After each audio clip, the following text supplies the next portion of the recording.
Something I've noticed as someone who reached adulthood just after the turn of the millennium is that the standards of what we consider to be an in-shape man have completely changed. Recent photos emerged of Dave Bautista, who came off steroids and lost a lot of muscle so that he could play roles other than the huge jacked guy that we knew him for most of his career, and probably also in order to preserve his health. People were saying that, well, he went from being Drax to looking like a random lesbian. But he's still over 100 kilos in weight, he still lifts weights, and he's still in great shape. This is just what he would naturally look like without the steroids. But the perception is that he is not in great shape because the level of what we are used to seeing is so much higher than it was before. Let's go back to a time before smartphones and social media, to the prehistoric age of 2000 AD. We had just been exposed to two male figures who everyone thought looked totally jacked and ripped.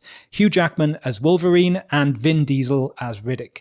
Yes, that's what jacked looked like to normal people in the year 2000. But that totally wouldn't be acceptable today for a male superhero. If you look at Hugh Jackman in the Deadpool vs. Wolverine movie, he is on so much more chemical assistance than he was in his 30s. Like, he looked like a natural guy who went to the gym when he was in X-Men as Wolverine. And now, he looks like he's got 3 times as much testosterone.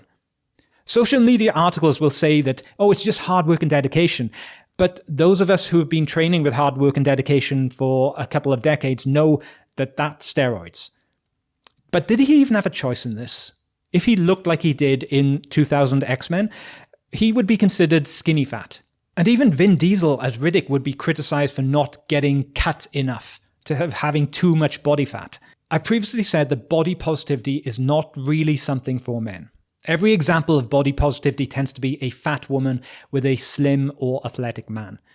And I think that the media's championing of steroided physiques is why it's so common for men to either go to the extreme and think that they need to be juicing up with steroids in their 20s like Sam Sulek, or just to give up and consign themselves to weakness and fatness forever. So what's the solution?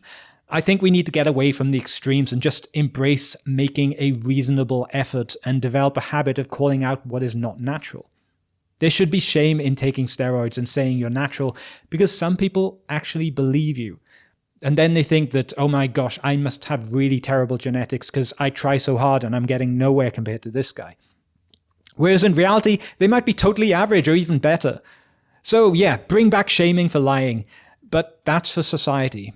On an individual level, I think the best thing you can do is just to make the best of what you were born with and be honest about how you got there. Anyway, let me know what you think in the comments below. If you enjoyed this video, please leave a like and subscribe if you haven't already, and also click the bell notification icon because YouTube doesn't like showing my videos to my subscribers. Maybe it shows them to like 10 to 20%. So if you want to know when a new video comes out, please hit that bell icon. Thank you very much for listening.